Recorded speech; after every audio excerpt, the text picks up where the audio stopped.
intro music. It is our next guest. He is the Attorney General of the great state of Arizona, Mark Brnovich, back on the program. Hey, girl.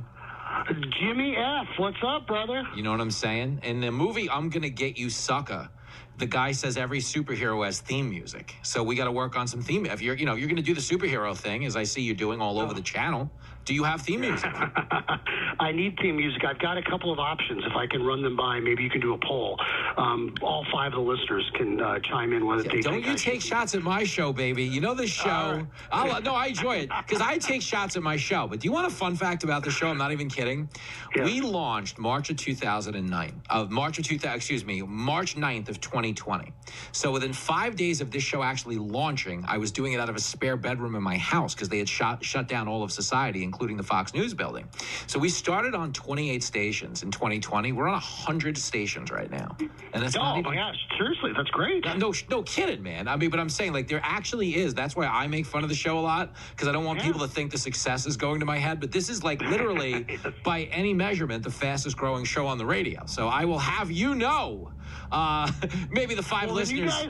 You guys can play me some better walk-up music. What about giving me some, like Kid Rock or, I don't know. My son is listening to my son is 13, by the way, and he is listening to the Kid Rock, the new one, the We the People song, where he's just cursing out everybody.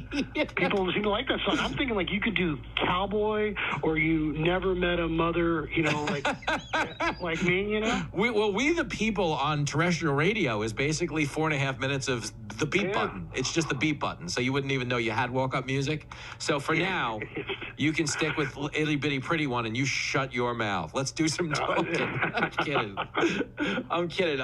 So listen, hold on. Before I get into, because there's so much crime stuff to get into, but the public charge rule, that's what you're speaking to the Supreme Court about this week, is you're basically battling the Biden administration over that rule on immigrants and welfare? Yeah, the Biden administration, we believe, illegally rescinded the public charge rule. And this is the rule that basically says if you're a non-U.S. citizen, you have to be able to support yourself. You can't be on welfare benefits for more than 1 year of your first 3 years in the country. It's a common sense rule. You and I have talked about this. This is a nation of immigrants, but it's not the nation of the welfare state. And so we want people to come here, that want to be productive members of society. The Biden administration unilaterally rescinded that. We, Arizona, and other states tried to intervene to defend the rule after the Supreme Court accepted it, and so we are basically going to be arguing whether the states can come in to defend that rule because the Biden administration won't. It's just a continuation of their lawlessness.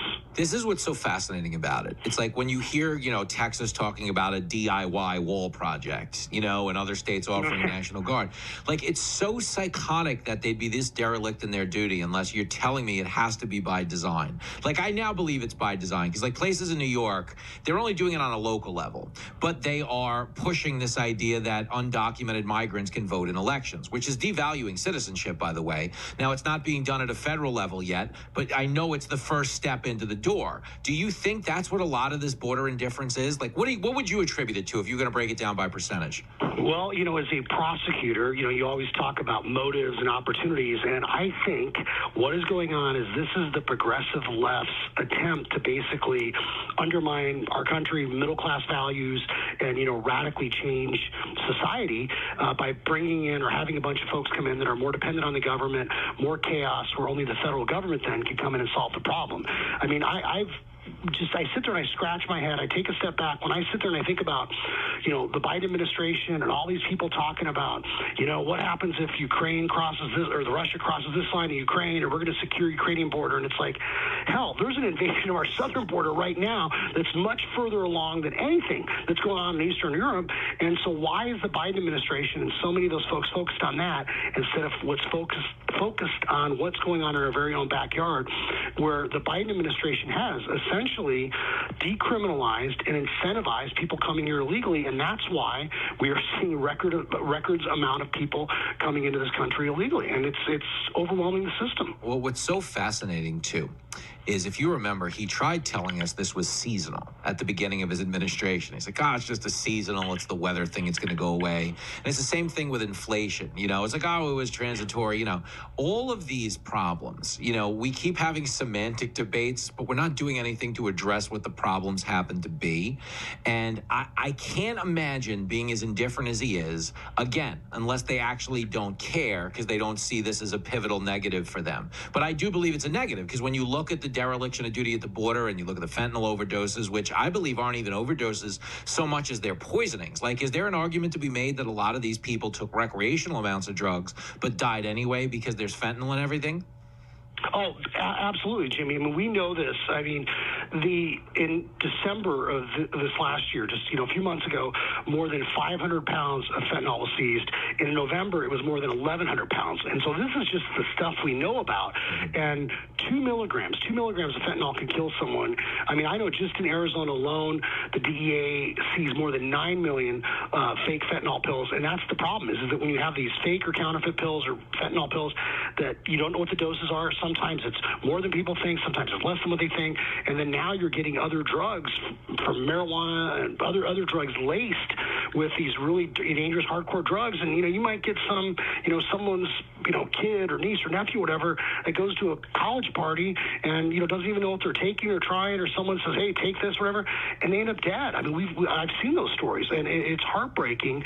And more than 100,000 people just last year died of fentanyl or opioid-related deaths in the United States. I mean, it's nearly almost twice as many people that died in Vietnam. I mean, so this is a national tragedy.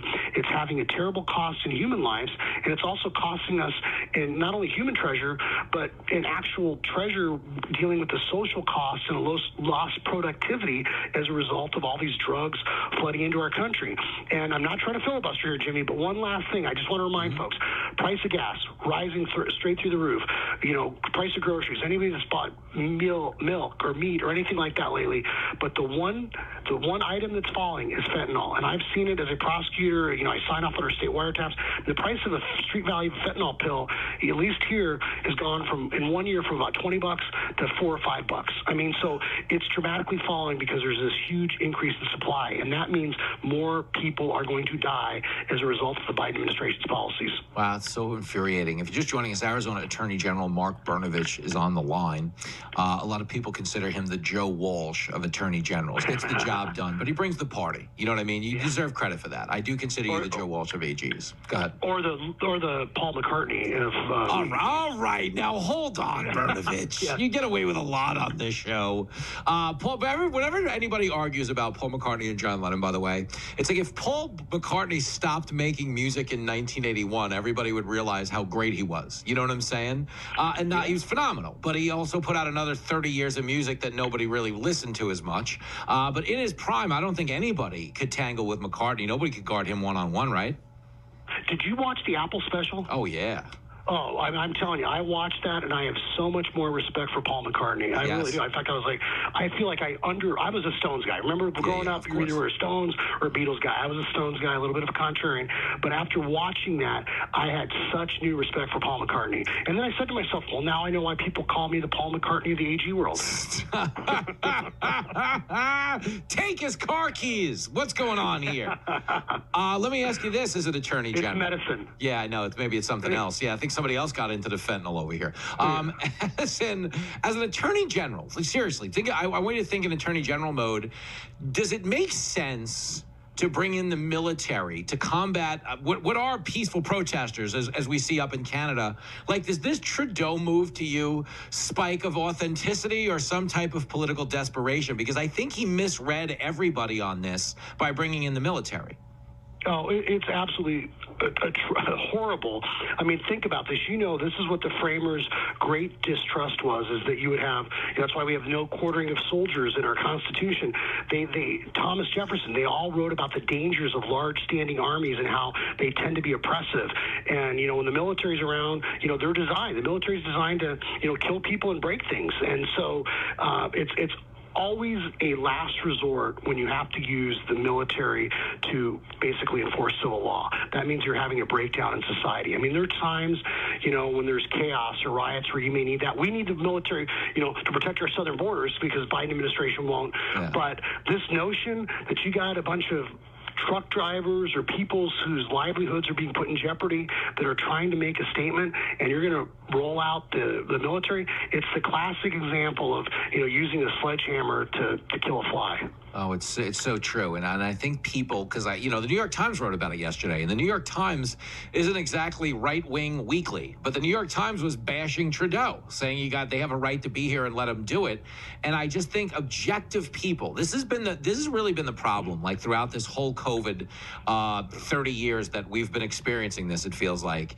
is that a lot of common sense people, not politically motivated people, just objective people, have seen where stuff like this has gone down that defied the science in some instances, if we're talking about, like, say, natural immunity or masking a little kid, or when it comes to peaceful protest, they see a double standard, because Trudeau was a guy who knelt with protesters who had lit cities on fire, yet here he is bringing in the army for a bunch of truckers who are sitting around eating beef jerky. It doesn't really seem like it squares, and I don't know, man. I think there's never been a dumber time to be alive than right now, but do you get the feeling that society, maybe not Trudeau, but society has outgrown COVID, and consequences be damned, they're just done with it?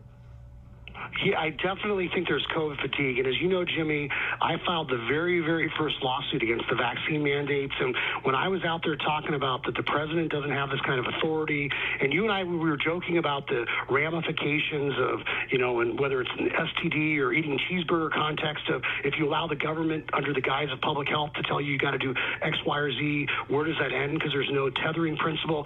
And so, yeah, I think people are even Bill Maher is recognized that enough. And at some point, we know that it's having an impact on the development of kids.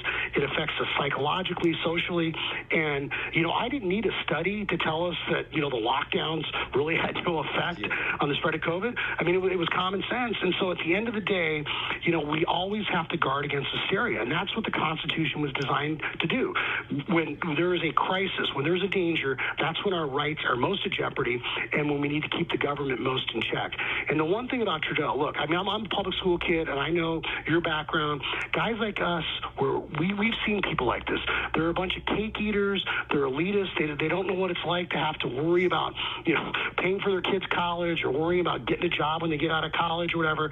And everything's been handed to them. Yep. And so it's easy for them, or, some of these elites, even in Hollywood, to say, oh, well, let's do this, let's do that, because it doesn't affect them. It's just like in communist countries when they have one set of rules for everybody, and then the apparatchiks or the communist hierarchs get a set of benefits that no one else gets. And so this is just a continuation of that hypocrisy.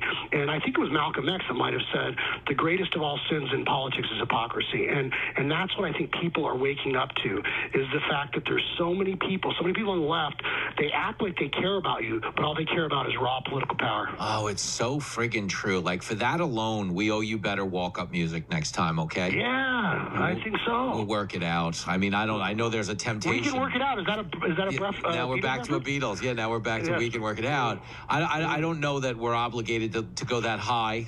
We don't want to inflate your ego any more than it's already clearly been pumped up. It has been well, I was just say long straight trip, but the Magical Mystery Tour, right? It's a rollout for the Magical Mystery Tour, right? Who doesn't love the Magical Mystery Tour? It's a great one. Like, if you go back, what's funny is, like, if you go listen to those Beatle albums really quick in any type of, like, surround sound situation, you realize just how intricate the development of each one of these songs were, and how they meticulously made things happen in your speakers that no one else was playing ball on that level. That's the McCartney factor, though. McCartney was the guy who was like the Bill Belichick of music. He scrutinized the game from angles other people hadn't contemplated. So where do you put Brian Wilson in that? Listen, Brian Wilson in his heyday, well, it's phenomenal. I consider the Sgt. Pepper's, because that's the album of the same vintage, to be the superior of the two, because that's what I grew up listening to. The Beach Boys I grew up in, because I listened to a lot of Beach Boys in my house. My dad's a big Beach Boys guy, and he played the Stones, played a lot of the Beatles. My dad actually liked the Moody Blues too. Do you remember the Moody Blues? I never could stand the Moody Blues. But he liked them, and he liked ELO. He was into a lot of Brit pop. You know what I'm saying? Because he was a young kid when that stuff happened. Let me guess, you like Supertramp too? Did a little bit of Super, not a lot. You didn't hear a lot of it. I wouldn't have known what Supertramp was. Like, I could recognize the songs, but he wasn't actively playing it. Okay. And he had a Meatloaf phase. Like Batter the Hell was a big thing in my house. And when I met Meatloaf, God rest his soul, he was actually like a really cool guy. I met him at a Gutfeld taping in Nashville. But all I was going to say is the Beach Boys I grew up with were the, you know, Endless Summer Beach Boys. Pet Sounds didn't become a thing for me till I was older, perhaps partaking in some of the substances we discussed earlier in the interview. But it's world class. I mean, it's the greatest thing in the world. With the difference being for me with Pet Sounds is it sounds like Northern California. That's what it reminds me of, as opposed to all the Fun in the Sun stuff that's very SoCal. But it's world class. But I give Sgt. Pepper the nod, if that's what you need to know. All right, well, I mean, I would give Sgt. Pepper's the nod, too. I think most people would. But I do think the Beach Boys were underappreciated. Oh, they're great. You know, even the way they switched time and Good Vibrations. And, world class. I mean, Sloop John B's a timeless song. Even though they didn't write that. I mean, yeah, it's all good stuff. Listen, I just like that you've gotten so comfortable. You're now interviewing me on my own show. It's the best. Hey, I'm trying to get us from 100 to 105 stations. Shut it. That's enough out of you, mister. I'll talk to you soon. You're the best. Thanks, brother. There he goes. The legendary Attorney General Mark Brnovich. We're back after this.